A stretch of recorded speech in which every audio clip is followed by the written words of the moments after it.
Hi there, it's Sherry from Tree Maiden Mixed Media, and today I thought we'd do a quick, simple, easy, pretty watercolor card actually.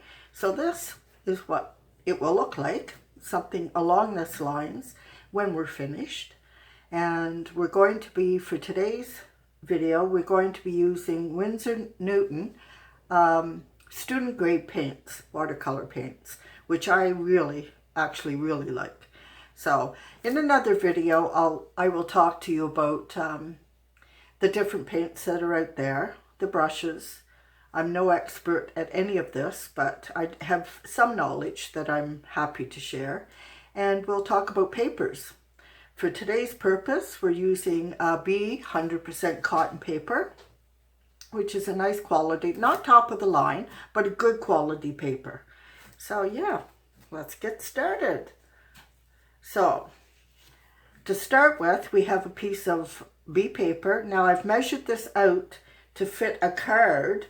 Our card is going to be an A2 card, which is a 4.25 inch by 5.5 inch card.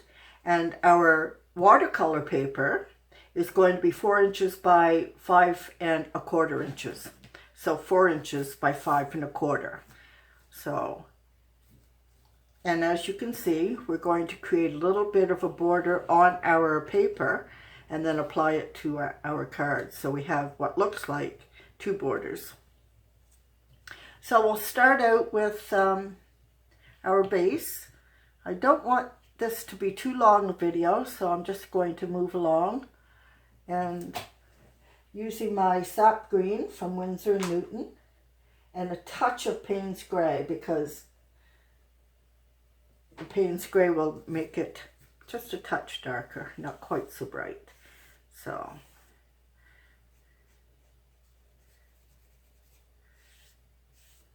you can always go back in and make it a little darker if you choose.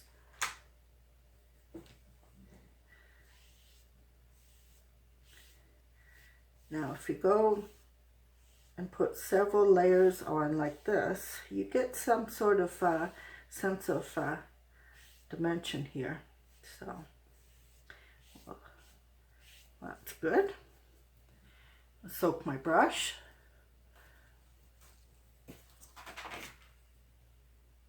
Now, watercolor dries rather quickly, but for the sake of not dragging this out, I'm going to pause you so I can dry this, and we'll be back in a second. Hi, we're back. And now we're going to add our trees. Now I'm just using a number 5 brush. This is not a top of the line brush. It's about in the middle, I would say. Add a little bit of water. And let's start off with an orange tree.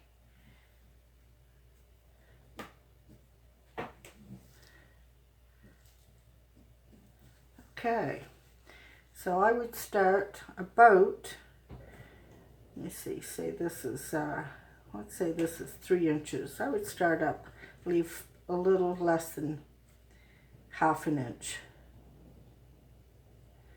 to the top.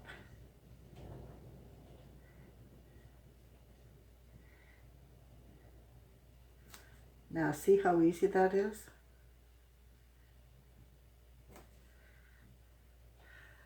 We'll rinse our brush and let's go in with a pretty blue.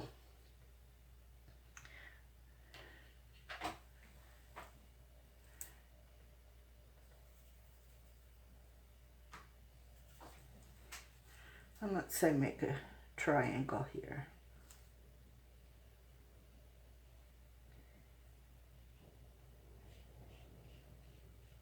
Isn't that a pretty blue?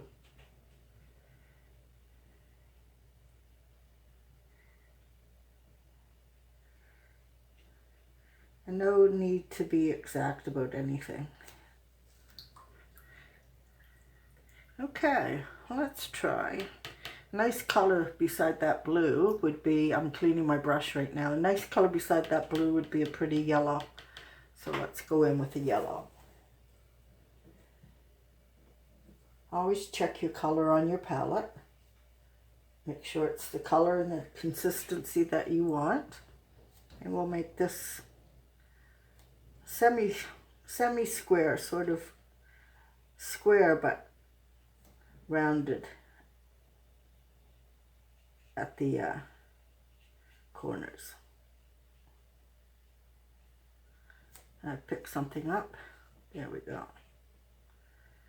Okay, now let's make the next one. If we follow our original card, cleaning my brush, we could do, let's do a purple one.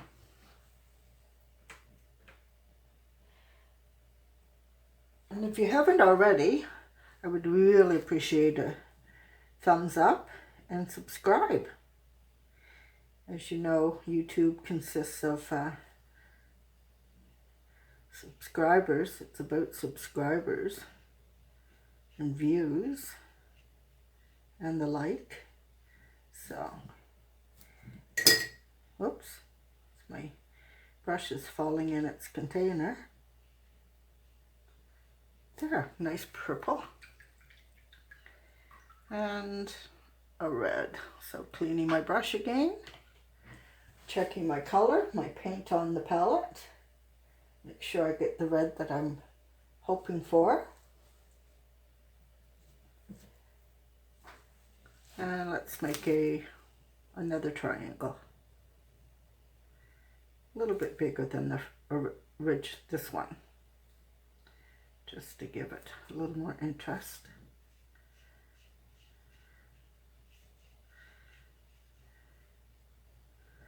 So yeah, there we go.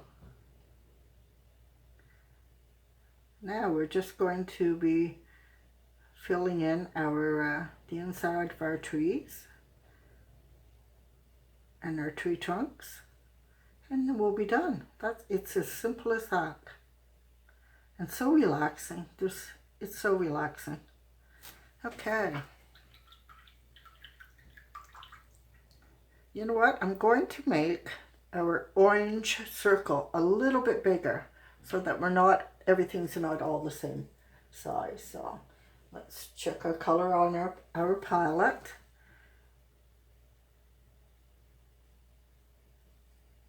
And make this a little bit bigger.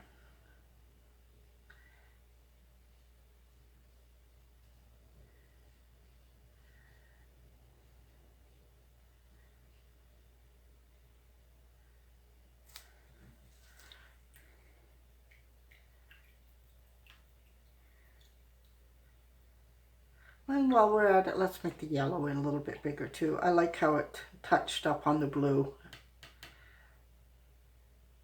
Sort of made them friends. So let's make the yellow a little bit closer to the purple too. So our yellow, you might have some yellow still on your palette. Let's make our yellow a little bit bigger, a little bit closer to our purple here.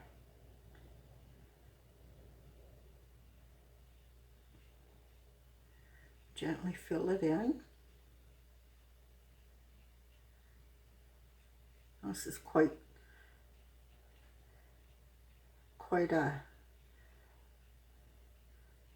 squishy. Quite a lot of paint here. That's all right. There. Okay. Let me pause you and dry our trees and come right back. Okay. Now you'll notice that I have tape on my paper here. It's when I started to blow dry it, it started to curl. Now it's always a good idea just to tape it down from the beginning. So, which I didn't do, but that's all right.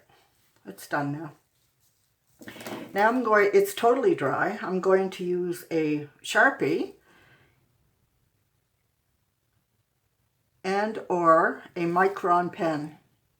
Now Micron is It's pigment ink, and it's for waterproof and fade-proof fine lines, so both of them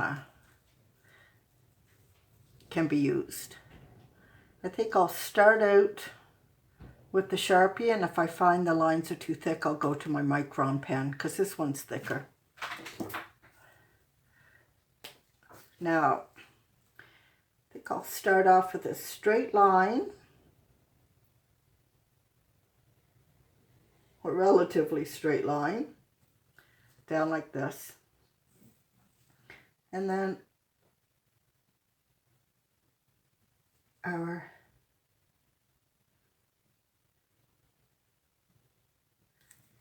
design.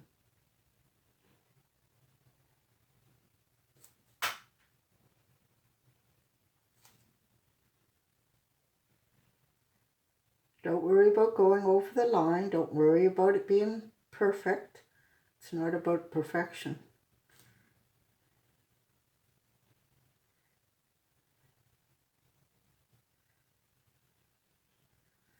So yeah, there's our first tree. Done. Now we'll go in to our blue one here. Come down, and we're going to stop a little bit short of this line, just to give it a sense of proportion and depth. So let's make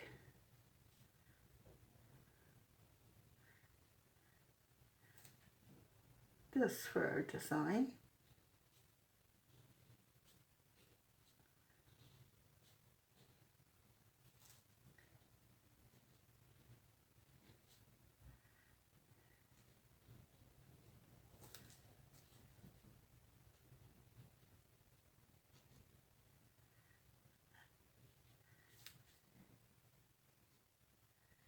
And do it as you see fit.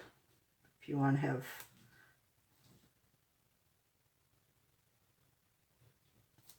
three petals and one there, that's fine. If you want to have two petals here and two here, that's fine. It's your painting.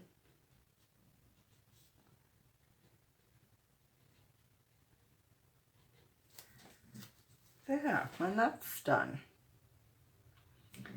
So let's go into our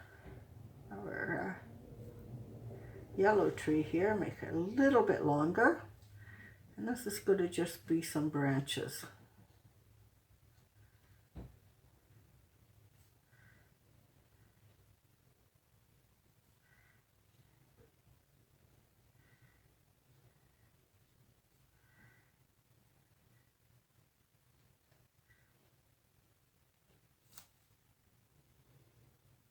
Now don't line your branches up, because in nature it's never that perfect. So,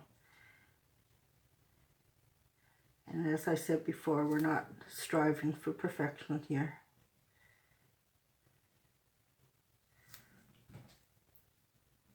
So there, and our purple tree.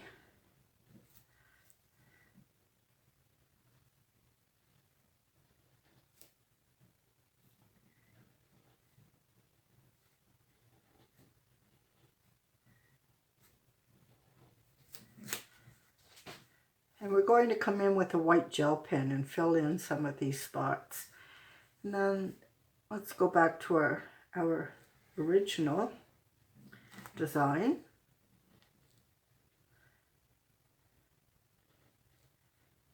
Maybe making it a little bit thinner.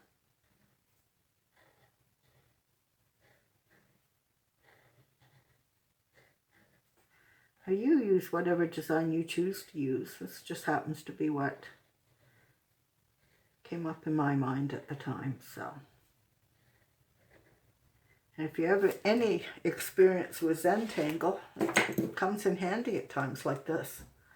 So we're going to fill in our little spaces here with some white gel pen.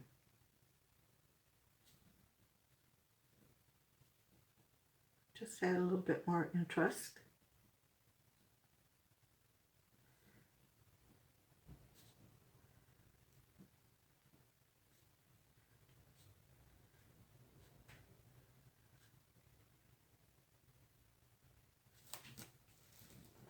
and our circles.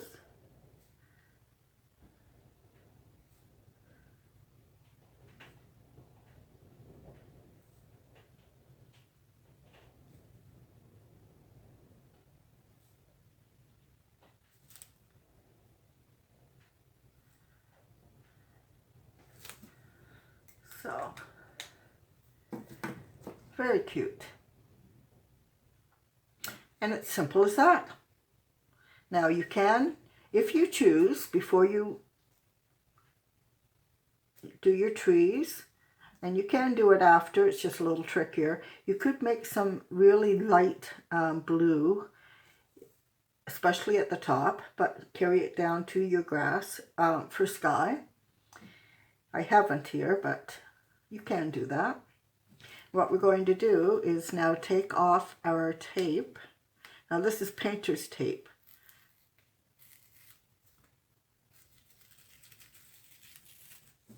Painter's tape is great in artwork because while it does its job, it doesn't stick so hard that you end up tearing your paper.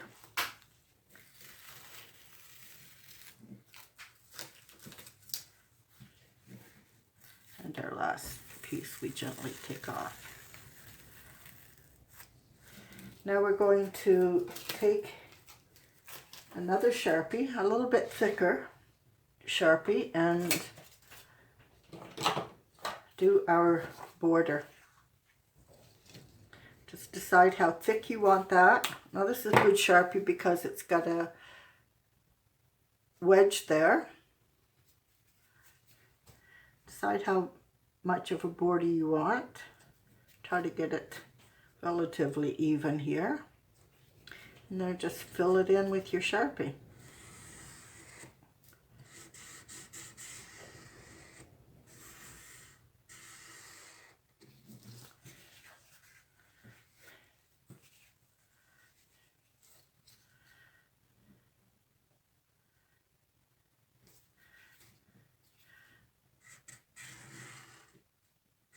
Now I keep a piece of paper towel under my work, simply to soak up any of the watercolor that may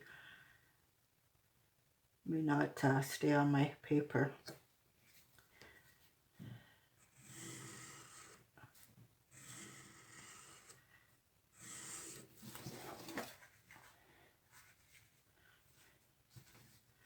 Now I think my bottom is a wee bit smaller, thinner, the line, whoops.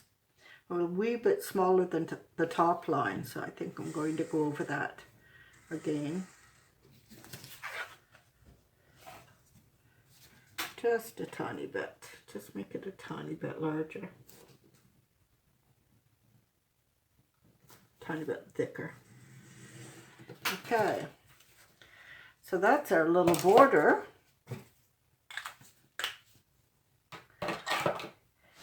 Now, you can add, you can buy from Walmart stickers, a book of stickers. Now, this is a book that I have. It is a card making sticker book. It's got all kinds of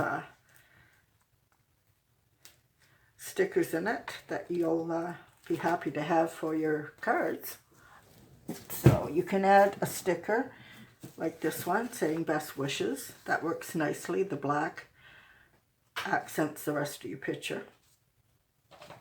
But for the sake of time, we're just going to leave this as it is. Oh, let me see. Maybe we'll put a best wishes sticker on. What the heck, eh? We're just wild and crazy gals and gents. Or maybe we'll change it up and just put a hello. Just a hello. Now we can put this anywhere we want. We can put it up here. We can put it down here. I think down here works for me. Don't try to center things up too much. It often works better if you put it off center. Now just using my eyes here to try to get this on straight. Of course, I never get it the first time.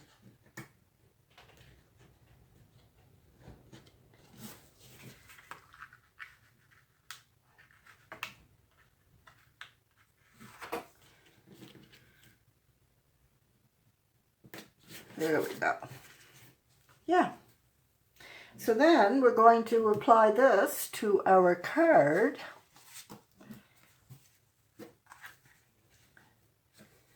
Now, isn't that pretty? I find the best, you can use a fluid glue, but sometimes you can't be careful. You have to be careful because if you're applying to, this paper isn't that thick. So if I were using a fluid glue, chances are I'm going to see that in the back, and it may even bubble. So for the sake of, for this situation, I think I'm just going to use my Elmer's glue stick.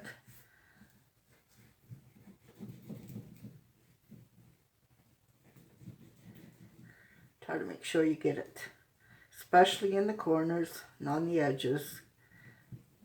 I'm going to apply a generous amount. There we go. Now, the tricky part is applying this onto your, I'm going to turn this over because I didn't use my phone book today. We want this to be clean. Now, for this, I'm going to stand up because I just find it that much easier. Line it up where you want it on your card. That looks pretty good to me.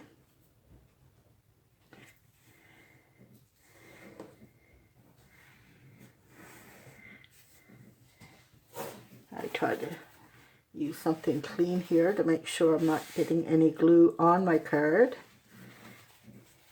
And then pat it down.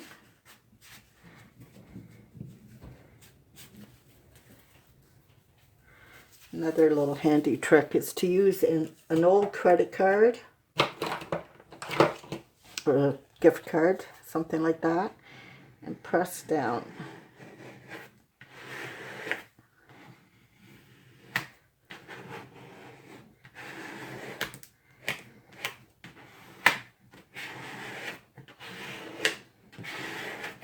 And there we have it. There's our beautiful greeting card. Now, since we just put hello here, we can use whatever we want for a sentiment inside, or we can leave it blank. This could be a birthday card, it could be a card of thanks, it could be a congratulations card, whatever you choose, since it just says hello. You can get stickers that say congrats, and so that's it for today. I hope you enjoyed yourself. I hope you learned a little bit here. Nice and simple. I would love it if you gave me a thumbs up, and if you haven't subscribed, it'd be much appreciated. And stay tuned for our next video. I hope you folks have a great day. Bye-bye.